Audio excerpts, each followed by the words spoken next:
So to start off, last Q&A or last webinar, did we have any questions that you wrote down that we didn't finish? We do, and we will get to those for Okay. sure. So find that document. There were a couple of questions. There were a lot of comments, but there were a couple of questions here. Yeah. So well, so here's my question. Do we want to, like, I don't know that I have anything specific. I mean, I've got something I could always talk about and teach, if you will. I don't know if we want to roll just kind of from what we were doing last time. I also had thrown you out an email of possible things that we could do. Yeah, let's just roll with the questions because we've already got several in the Q&A feature here. But why don't you, do you want to bring up some of the stuff that was in the email that you sent? Well, the email I sent you, and I threw this out as a possibility because it seemed like there was interest in this. That one of the things you guys have heard me talk a lot about is like gracious assumptions, learning to see the underlying need or the underlying emotion, like what's really going on for the person underneath. And so I had proposed to Scott in an email just really right after our last webinar. I think I logged off and was packing up and thought, man, would this be helpful? And I had proposed to him, what if you guys sent in, as part of the Q&A, right? You send in a scenario of where you guys typically get stuck. And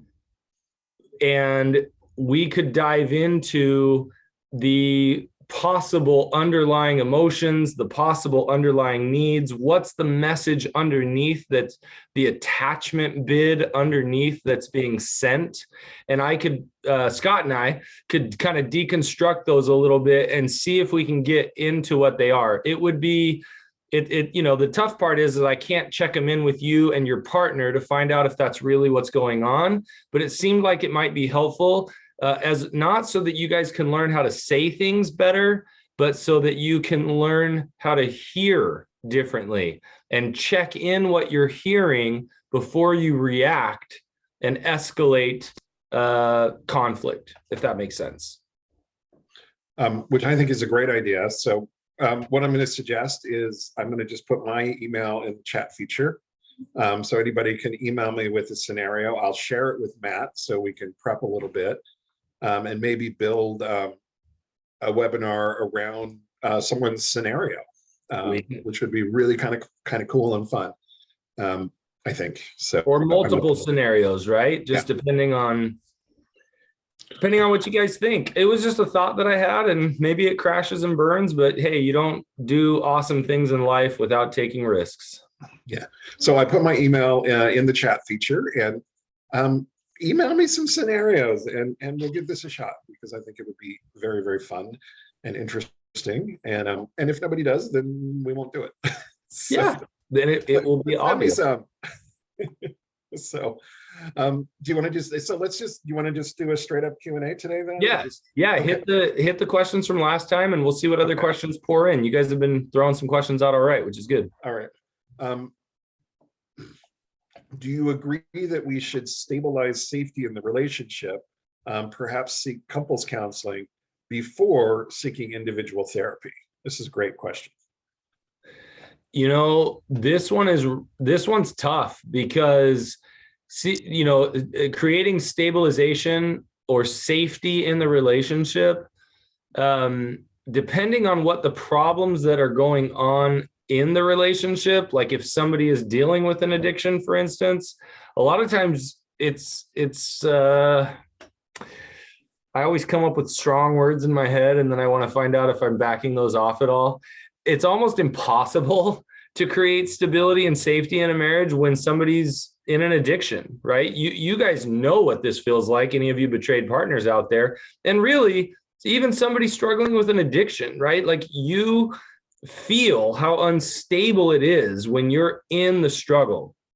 And so usually what we recommend is that you do individual work. You can do some couples work in the beginning stages of recovery, but we're usually not diving deep into emotional issues. We're not doing major resolution work. We're actually doing stabilization work in the couples sessions, helping to establish and understand boundaries with each other, things like that. When we really get deep into couples work, we're lots of vulnerability, lots of empathy with each other. And so, yes, some couples work in the beginning can be good. I wouldn't recommend foregoing individual work and doing couples work without the recommendation of a therapist, if that makes sense. I would say for the most part, it's generally not a good idea. If you do individual work, both of you, and then you also have some couples work that is in line with stabilization and boundary setting and safety, right? Then that can work. But even that, you're only going to get so far until both of you have done some pretty solid individual work. Yeah, I'm 100% in agreement. I know that Dr. Rob and Dr. David Fawcett are both 100% in agreement on that. It's very hard to do couples work when you're both still spinning as individuals. So particularly when there's an addict in the equation, we always recommend get the addict into treatment, get the addict into recovery, get the addict stabilized with a little bit of sobriety. And hopefully the betrayed partner is going to do some stabilization work too. And then, there's a certain point where couples work can be really effective.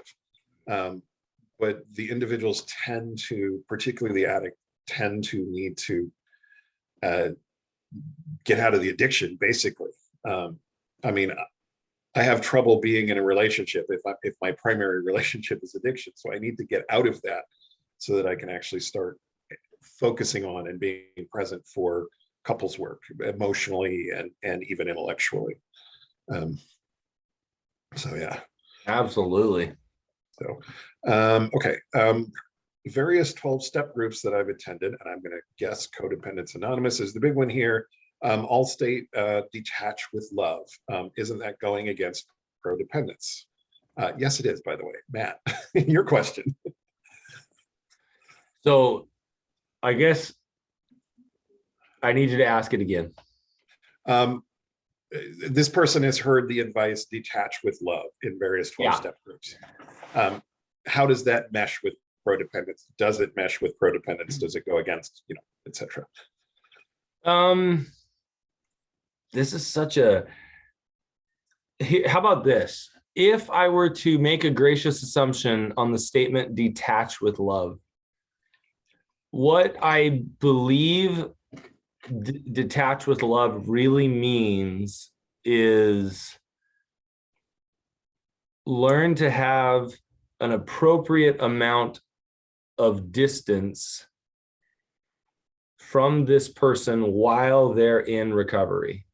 I don't like the word detachment because we are trying to get ourselves into a position where we attach and create safety and increase our bonding, right? But what it really is trying to do is say that there's moments where we are enmeshed, where we are unhealthy with each other, maybe trying to control or manage each other, maybe trying to stabilize ourselves through the behaviors of somebody else. And so we don't ever really want to detach. We want to remove the unhealthy behaviors from our life and maintain the healthy attachments that we do have, or increase the healthy attachments. So I don't know if that's the best example.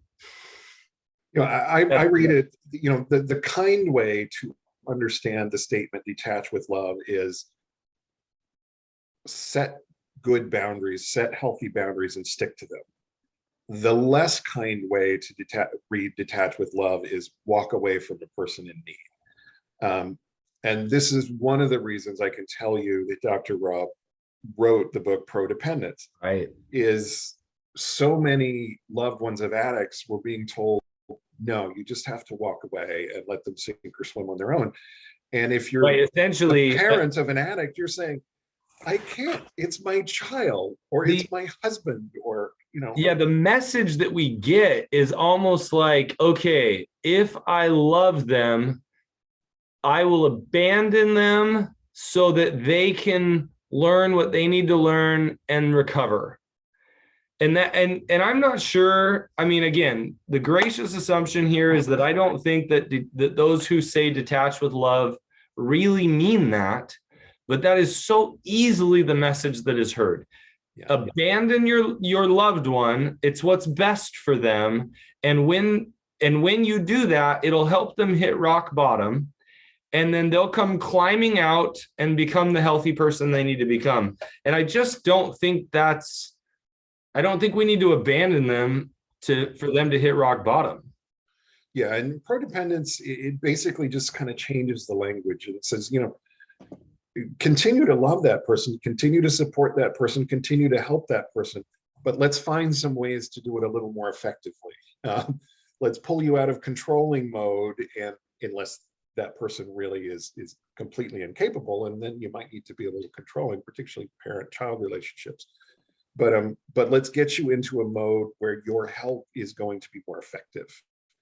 A lot of the work is the same between codependence and prodependence. The language is what's different. Prodependence Right. celebrates your desire to stay connected. Right. It's the language and in some sense the underlying message, right? Like the tough part is that, I mean, I'm a product of the codependent movement in a sense. And many times I've even identified myself as codependent, right? Because understanding that there's certain concepts, there's lots of concepts within codependency that are healthy concepts, but they can have such a shame-filled message to it. If we don't understand that shame isn't meant to be there, doesn't deserve to be there, then we can get caught up and shame ourselves. And so Dr. Rob's ability to take a lot of that and reframe it in a non-shaming way is what prodependence is about. It's actually realizing that interdependence is how we heal. Prodependence is how we heal, is by fostering dependence and attachment with each other. Yeah, prodependence is you fill in my weak spots for me, and I welcome that.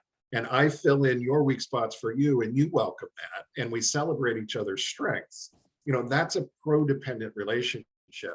The codependent relationship is, you know, if I try to fill in your weak spots, then there's something wrong with me, and I'm perpetuating your weakness. And that's just not really accurate in terms of how human beings operate, my opinion. So absolutely.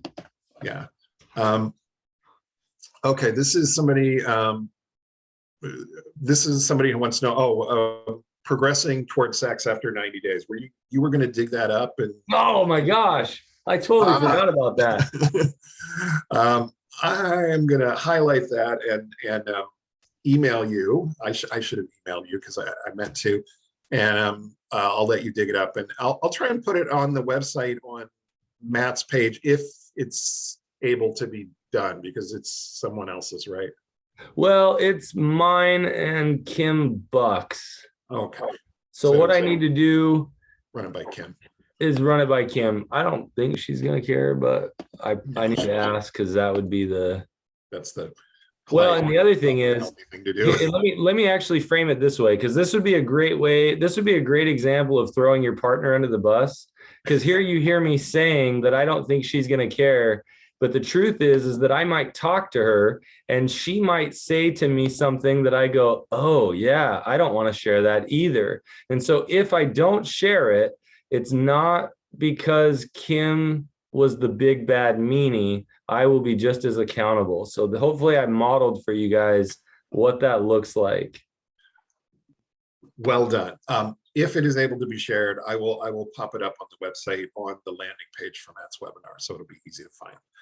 Okay, next one here. La, la, la, la, la, la.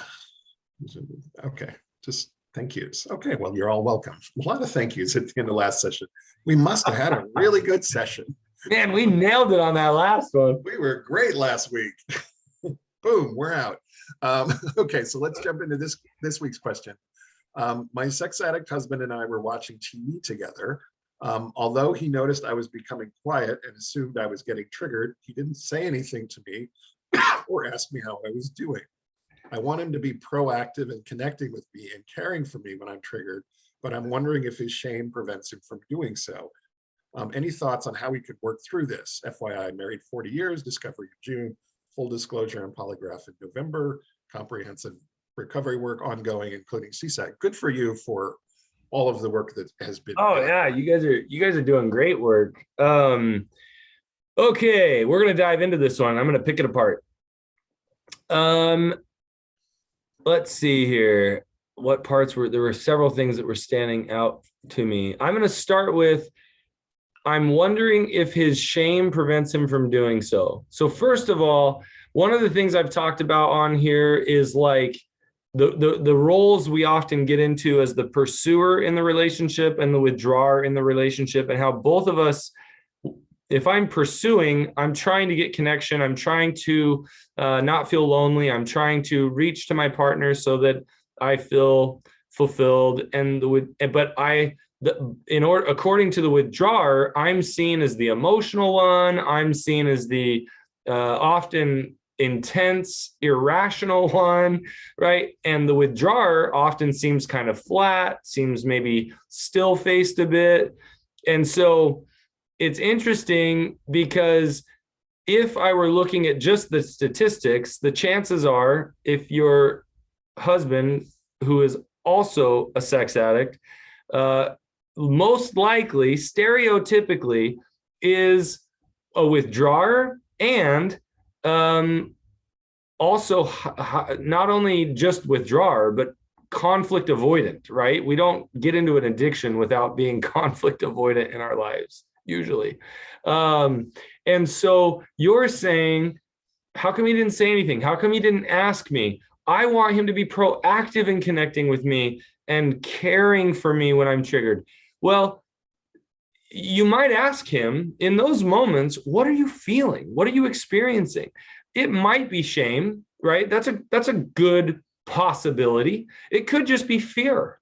It could just be him saying, hey, look, if you're having a moment, I'm giving you space. And so I love you so much that I want to give you some space. I'm here, but you do what you need to do. And if you need me, you'll ask.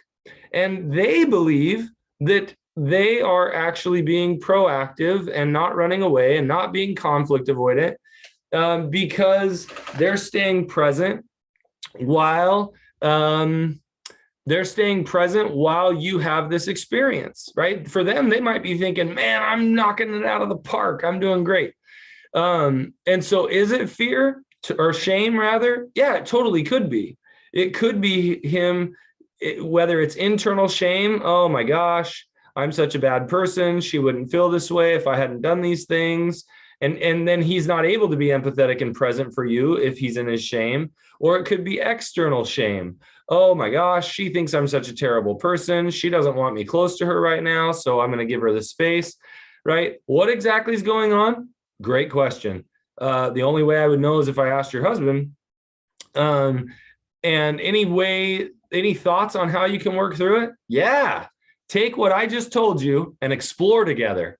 Is it fear? Is it shame? Is it internal shame? Is it external shame?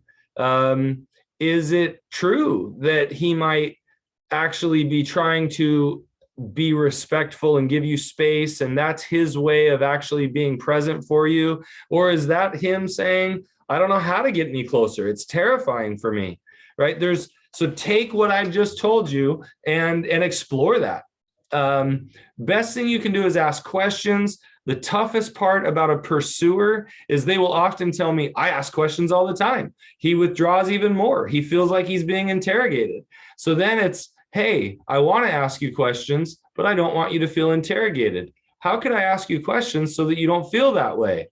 That's the question I would start with, because then you're acknowledging how it might feel for the other person and listen to their response. So go to where the emotion is and work from there. So hopefully this gives you some good ideas on possibilities with that. You're muted.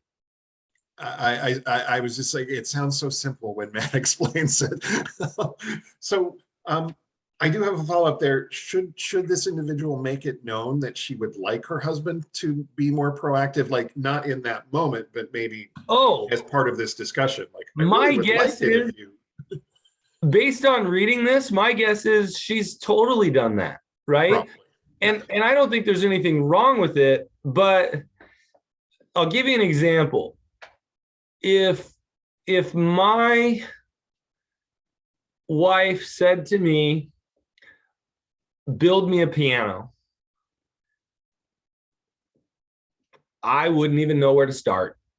Like, I'm not going to lie to you. Not my thing. Like I mean, I'll give you an example. My wife's awesome at like building stuff. And I think I've talked about that before.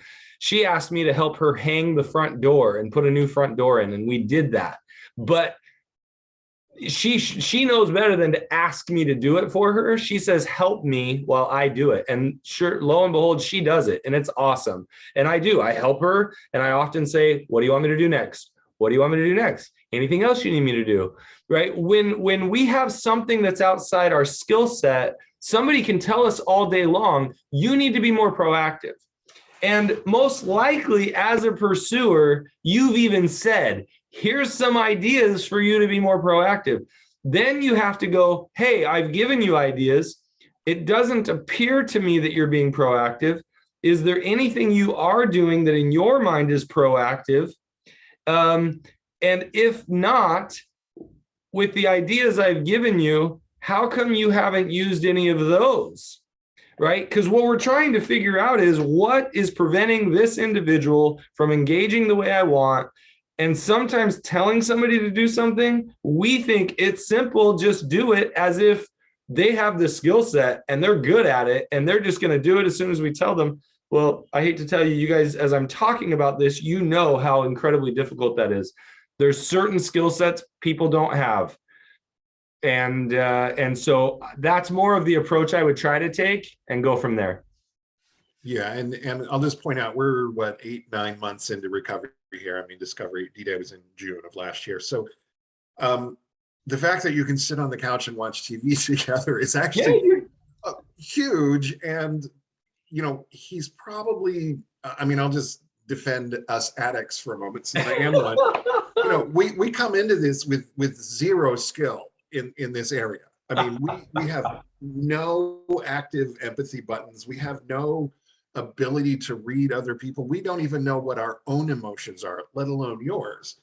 And it takes a while to develop these skills. This goes back to that earlier question of why I say doing couples work right in the beginning can be really, really tough, because if he doesn't even know the difference between sadness and hurt and loneliness and anger, right, or fear, if he can't start to distinguish the differences in those emotions, even naming them is incredibly difficult. And so now with what Scott said, I totally agree with everything he said, but please understand, we're not giving them an out. We're not a free pass. There's no free pass. Oh, I'm an addict, I can't do these things. I guess you're going to have to accept that I'm not good at these skills, right? Sorry, that isn't real. That can't happen. Every single person in the recovery process has to do their part and learn their parts. And if that means he has to learn how to do it, then buddy, start working or continue working, because I'm sure you already are. Keep going. Yeah, I mean, and you know, when I first started in therapy, the first question from the therapist was, how are you feeling today? And he actually wanted an answer. And I couldn't give one for months and months. He had a sheet of paper with emojis on it. This is before we. Oh, yeah. This was like 25 years ago. And it would have a little face with, you know, a look on it, and then a feeling under it. And I would point and go, that one, and that one. Because I was so bad at it. Right. No, I honestly, it's brilliant. I've seen those. It's been years, but no, there were, it's where it's like, look, I can't even tell you how I feel, but I can point to a picture. Yeah.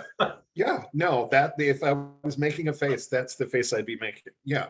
I mean, that was where I was when I got into recovery. But it was incumbent upon me to do the work and to open myself up and to learn how to identify my feelings and then your feelings and to work on empathy and to be able to recognize that I think you're feeling triggered. Am I reading that correctly? You know, can you tell me what you're feeling? That's my job as the addict, is to learn how to do that. So yeah, not defending at all. My job as an addict is to learn how to do that, among other things, like Yeah, staying right. sober and telling the truth. So, any more on that, or you want to go to the next one? Let's hit the next one. Okay, I have some indications that my boyfriend acted out, and how is the best way to address this without making him feel accused and without making him get defensive or Okay, causing. so the answer, or rather, one answer, one, I can't guarantee that you can't make, like, you can't prevent him from feeling that way. However, the answer to that question, in my opinion, would be in reading your question backwards. And so if you start backwards, you said, I'm worried about him feeling defensive. I'm worried about feeling accused. And so I would say that first. Hey, I want to share something with you, but I'm nervous that you'll feel defensive or feel accused. And then you keep reading your question backwards. And I'm actually just trying to figure out the best way to address it because I want to be close to you. And my fear is that you may have done something, you may have acted out, which is going to pull us apart. And so if you have acted out, I'd like to work through it together because my desire is to be close. And so help me understand help me understand more about this and appease my fear by being truthful, even if the truth hurts me. Right. So it may sound kind of silly, but as I read your question, I said, you actually wrote your answer. And that is essentially by letting him know of your concerns and how you care about him more than you care, and being close to him more than you care about the acting out. But in order to be close, I have to have the truth. And so because I care about you and I don't want you to feel defensive and I don't want you to feel accused and I want to be close to you, please tell me the truth, even if it hurts me, so we can work through it together. So I just thought it was cool how you wrote it because you wrote your answer. Yeah, and as the recipient of questions like that, I'll speak for the addicts again. There's a huge difference between somebody looking at me and saying, "Did you relapse? Did you act out?" and somebody saying, I want to share something with you so that we can feel closer, but I'm worried that you're going to feel, and doing it the way Matt did it, which again, you make it sound so easy. It's And practice, it's not, it's guys. hard. It's practice, practice, practice. Yeah. But, to get it the way that Matt suggested saying it, I'm going to be a lot more receptive and a lot less defensive, particularly if you tell me my goal here is to feel closer to you, and secrets and lies are not going to accomplish that. The truth will. Now, keep in mind, my betrayed partners who are listening out there, it's not your job to prevent him from being defensive or feeling accused. You can't do that. It's impossible, right?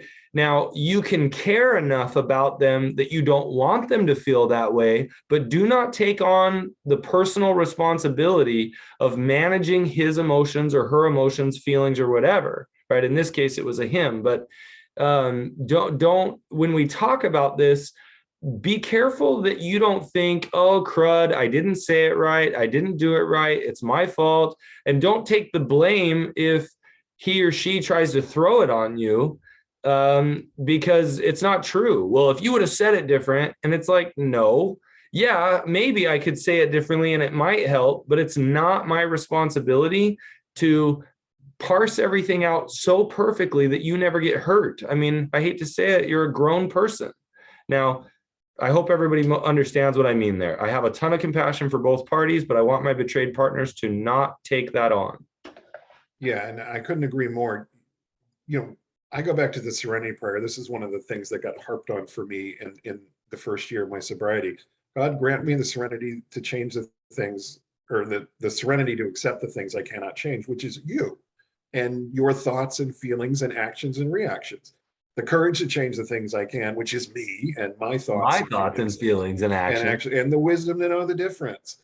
And this is a two-way street with the serenity prayer.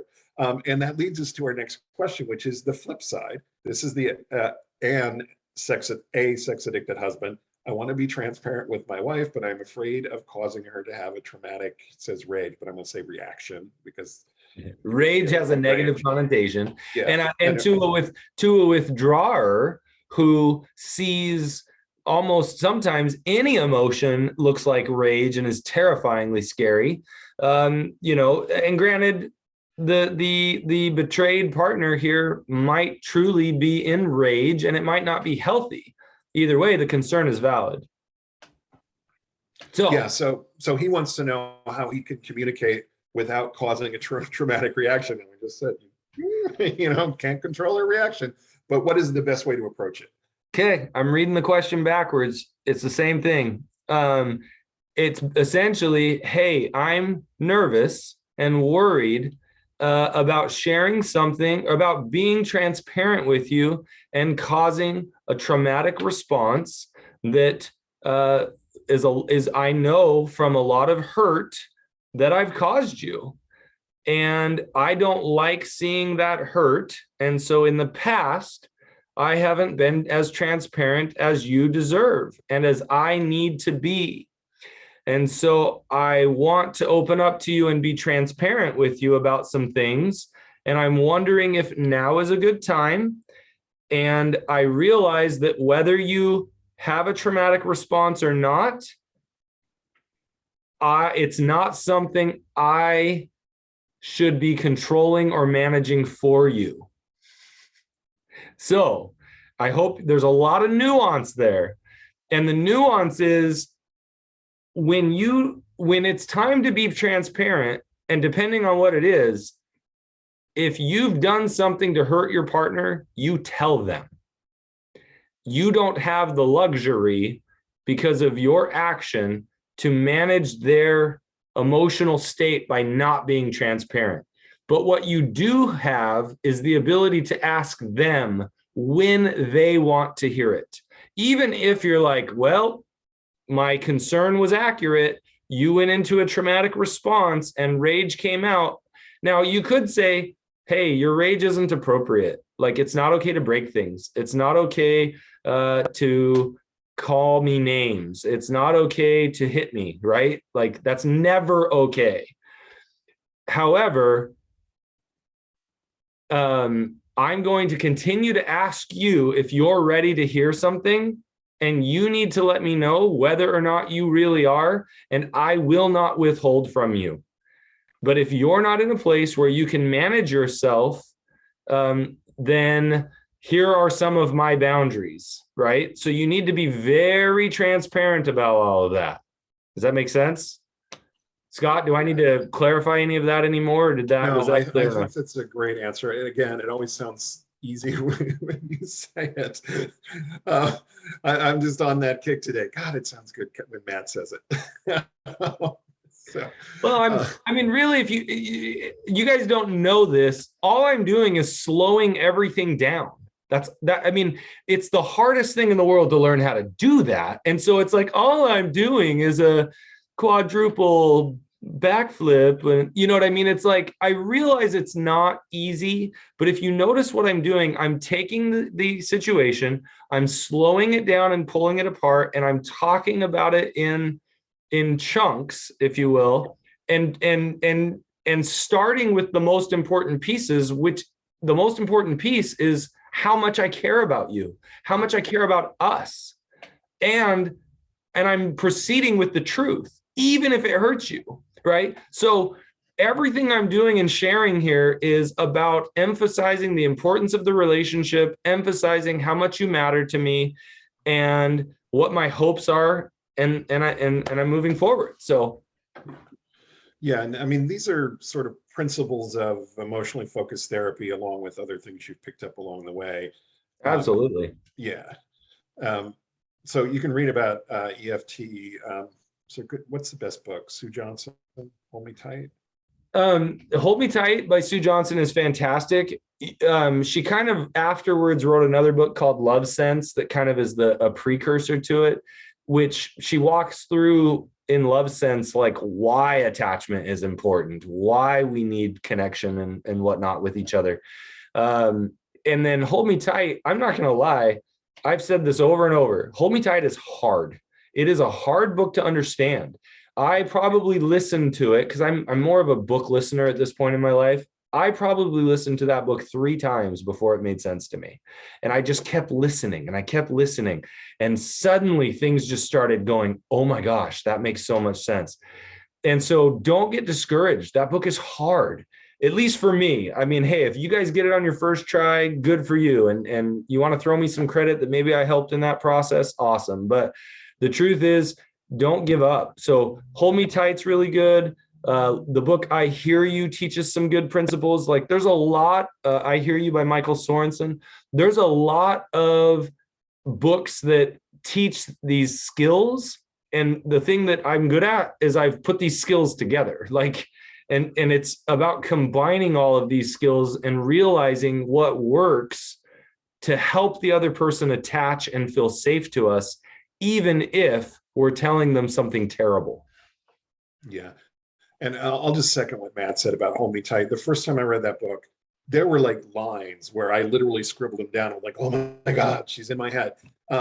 With 3/4 of the book, I just was like, I'm not really sure what she's talking about. I think Yeah. it makes sense, but you know, And maybe if I understand what she's talking about, I don't know how to apply it. Like, yeah, there's certain concepts. And so it's once you get it all, though, it's the most freeing, cool thing. So don't give up. yeah, it's worth reading. And I Hear You is also worth reading. My ex told me I was not good for his recovery. He also said he was ready to date, put a border between us. I have been told to focus on my own recovery, so I have. There's been no contact at all. I have been encouraged to watch his action, but I'm honoring his boundary. Unfortunately, he has completely detached now, even around closure of our financial property. Um, I thought this was distancing lovingly, but now there are consequences. There's a lot packed in there. Um, Thoughts? I'll let you just parse that as you want, Matt. Yeah, there is a lot here. X told me I was not good for his recovery. That sucks. That's a mean thing to say. If you're an Oh, it's addict, terrible. don't ever say that. Just Well, mean. don't ever say it. And if somebody says it, don't internalize that if Right. possible. I mean, it'd be hard not to if you love somebody and have them say something like that to you. It's going to hurt. And so just hear me when I say, even if that was meant well, that sucks. Um, because here's what ownership would actually look like. If I were to say that to my partner, I am realizing that I can't do recovery in the relationship, and that's not fair to you. And I'm really sorry. But I feel like it's best that we separate because I have to figure out how to do this. Now, hopefully that you hear as much ownership as I can put in there.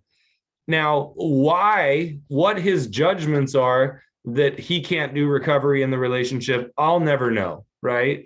There could be lots of things. And there are times where I've said, look, I don't think this person is good for you in order for you to do recovery because both of you are so unhealthy that you're pulling each other back in.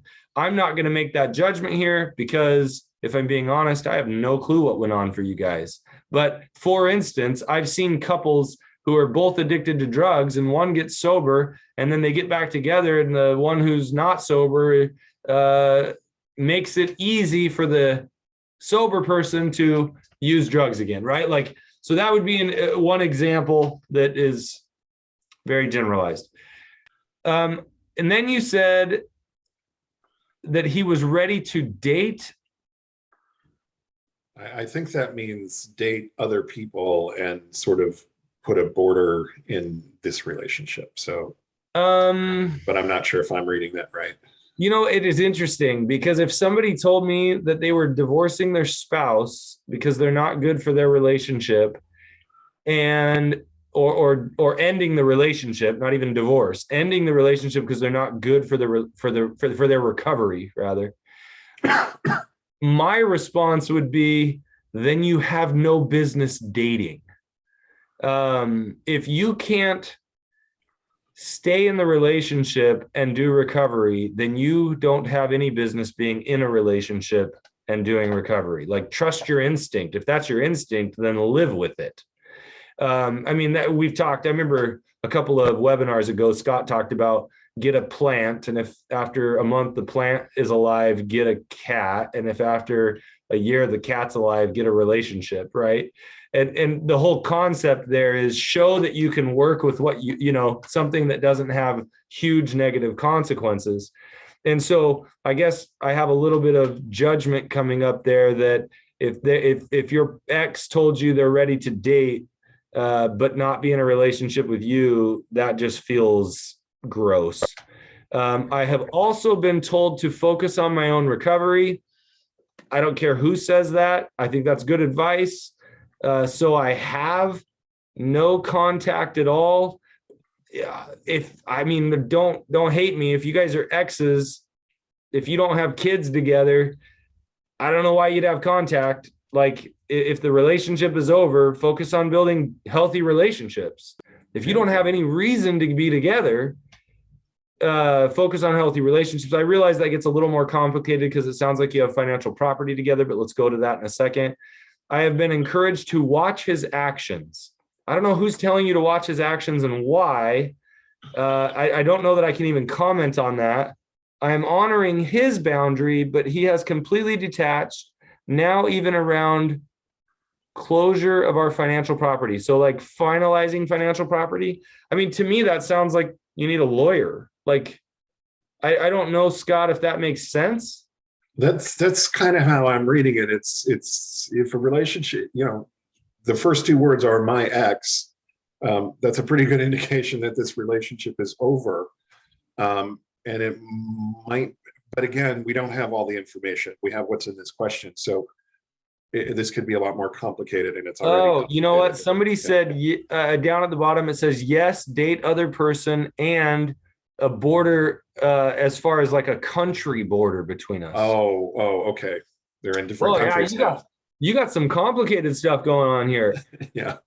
And I'm not going to lie. So everything stands about dating other people. I think I made myself clear there. I put out some pretty strong judgments. Hopefully those landed.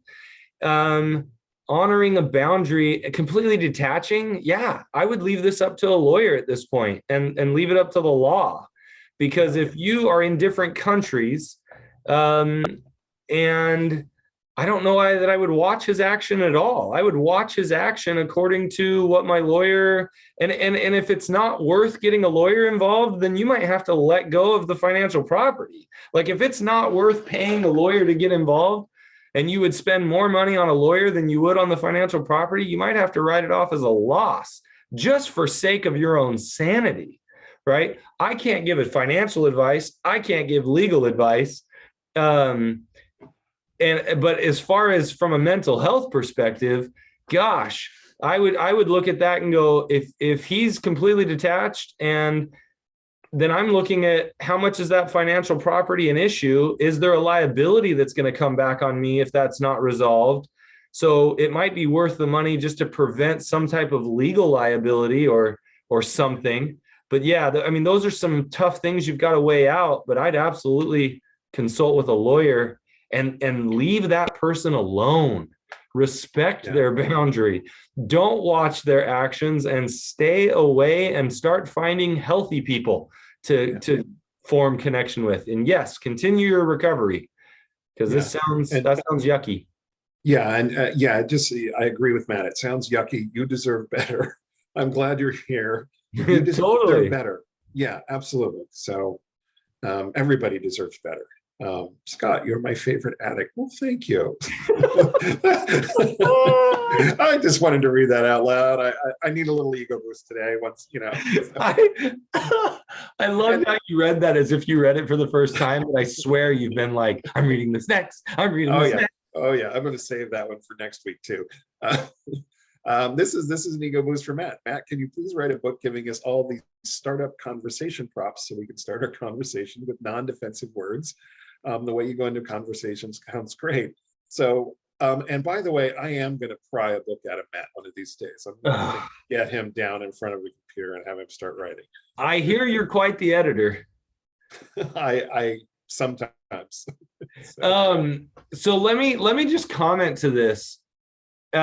Because when you said that, Matt, write a book, here's what I found on both of the questions today.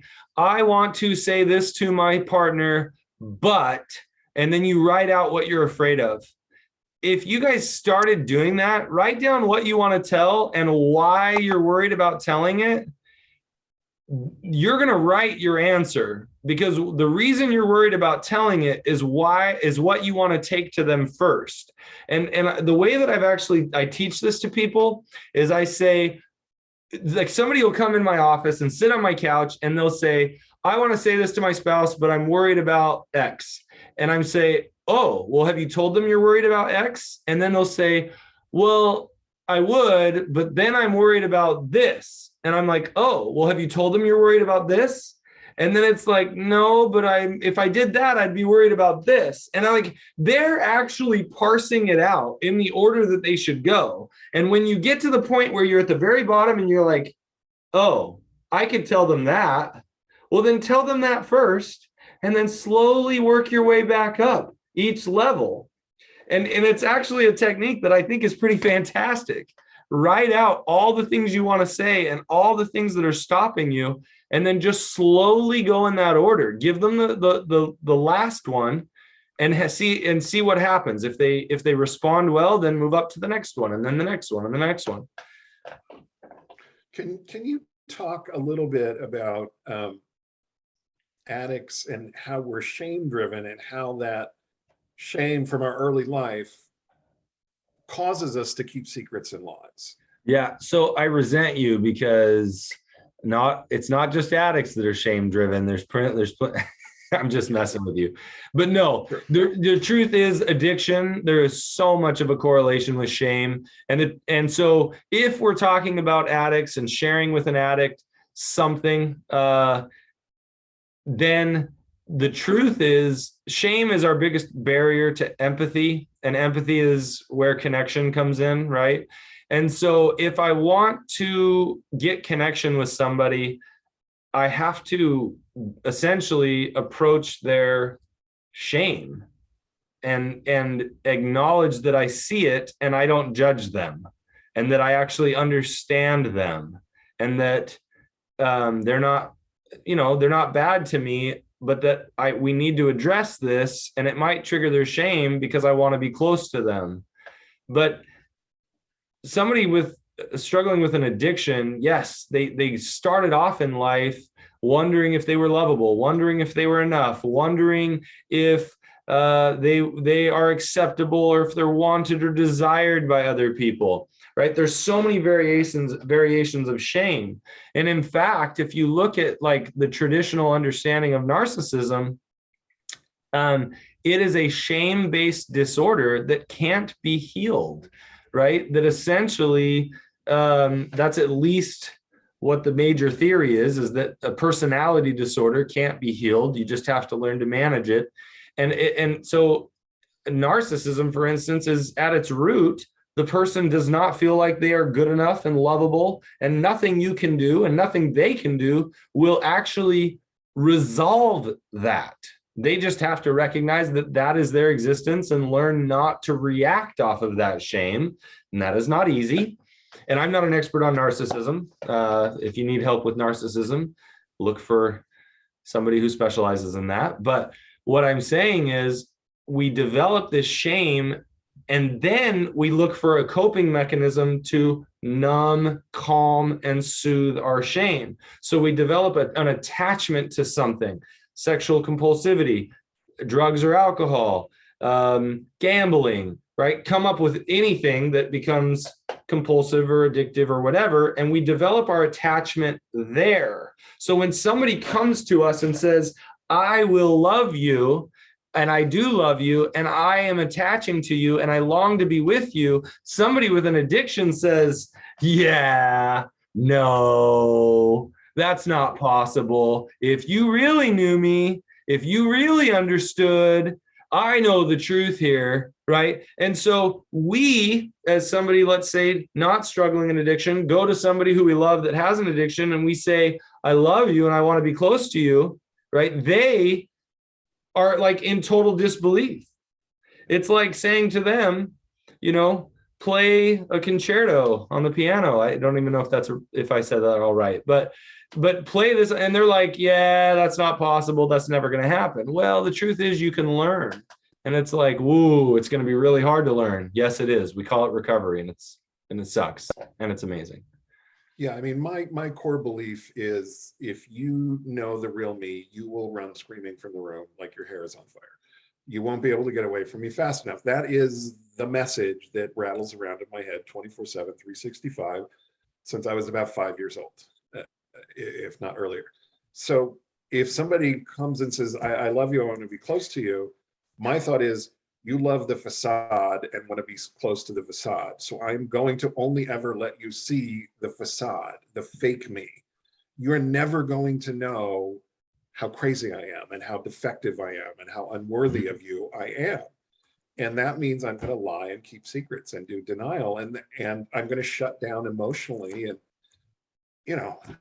I mean, I'm going to disconnect from my own emotions and then yours. And I mean, and this is how we end up where we end up, where we're sitting on the couch watching TV and you're having feelings and I'm oblivious, or don't know what to do about it if I'm not oblivious. So yeah, it's shame. And Matt's right. Everybody has shame. Nobody gets through life unscathed. Yeah, unless they're, well, whatever. Keep going. Unless they're really lucky. All right, this will be the last one we can do today. I am always afraid I'm accusing him, or this is the addict, of something that is not true because I'm afraid I am too paranoid to go by my gut feelings. He has lied to me so often that I don't trust his answers. How do I handle this? So this sounds like a little gaslighting to me. I'm afraid to trust my own feelings, and I'm afraid to trust what you tell me. How do we handle this? Yeah, well, one, I think we need to reach to somebody and let them know when we're afraid, when we're feeling paranoid, when we have our gut feelings coming up. And we need to process it through with them. In fact, I think it's great to reach out to somebody and say, hey, I'm having these feelings. I want to process through it. I'm worried, I'm paranoid. Can I talk to you? And I'm going to reach to somebody who has a decent grounding, who's somebody who's not afraid to call me out and say, hey, you know what, I don't blame you for feeling paranoid or worried. It is possible that what you're worried about isn't happening. I guess it's possible that it is. So let's talk about the best way to go about this, right? Like I'm gonna reach out to somebody who's gonna help me ground so that I can eventually go to him. And I think I would start by saying same thing backwards. Hey, I've been lied to in the past, and so I'm really struggling to learn how to trust when I hear you say something. So if you heard it, I switched it just a little bit. He's lied to me so often, I don't trust his answers, okay? I've been lied to so frequently in the past that I struggle to trust. And I want to trust you. I want to have a relationship where we trust each other and I don't have to be so scared. And if I'm able to trust you, even if I hear you say painful things to me, I'm going to feel safe. I'm going to feel that I want to be close to you. Even if you've done something that's hurt me, if I can trust you, I'm going to want to be close to you. I know that sounds weird, sweetheart, but the truth is, if I hear the truth, I can handle whatever problems we're going through. And so I want to share with you some fears that I'm having, some gut feelings that I'm having. And I'm really nervous that if I'm right, you're going to tell me that I'm wrong and that I'm paranoid. And I'm so afraid of you telling me that something's wrong with me. That would break so much trust that we've had. And so I'm hoping you're in a place that we can talk about these things that I'm worried about. If you aren't, let me know. If you are, I'm going to share, right? And if they say I'm not ready to talk about it, okay. Now that gives me an understanding that maybe they need to sit with something's gone on and I need to disclose. But I'm not ready to say it right now. Well, that's fine. I can sit with that. Maybe they just need to sit with the discomfort of your discomfort. And then they come back, hey, I am ready to talk now. I reached out to a friend, or I got some exercise or whatever. Let's chat. So, everything you wrote there is spot on.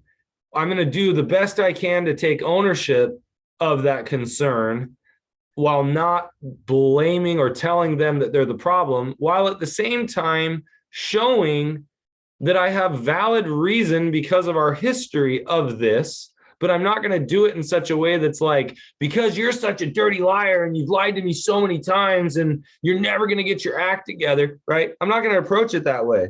Anybody's going to get defensive in that, typically in that direction. So that would be my suggestion on how to go about that. Yeah. And again, always sounds easier from Matt, but practice makes perfect. We've got one more question. I'm going to save it for our next session in 2 weeks. And I promise that will be the first question to come out, because it's a really good one. Well, it actually looks like that one followed through with the I've got a scenario. Oh yeah, it really is a scenario. Maybe we'll open with that scenario next time, which would be very cool. And if you guys have any more, shoot them over to Scott, or just pop them in the Q&A next week. Yeah. Or those of you who got here late and missed it at the beginning, we're asking you to email me, and I will put in the chat feature real quick my email address. Any scenarios you have in your world that center around communication and prodependence, and Matt can explain it better while I type. All right. Hey, Scott, I have some disappointing news. Yes. The second Friday of March is, I think my kids are out of school that week. Okay. And so we're gonna skip that one, and I'll see you guys in a month. Okay. All right. So 4 weeks from now, we'll be back. Don't get me wrong. I adore you guys, but yes, I like my kids more. Spring break is spring break is spring break. So send scenarios to me. I put my email in the chat feature, and I'll share them with Matt so we can prep a little bit, and we'll have a fabulous webinar. So second weekend in March, and I'll take it off the calendar, Matt. Is a no-go, but we'll be back here 4 weeks. So be well, everyone. Have a great weekend. Thank you, Matt. As always, anything you want to say to take us out? You guys are amazing. Like, honestly, this is a lot of fun, and I feel honored to be able to dive into these very interesting places with you guys. So thank you. See you, everybody.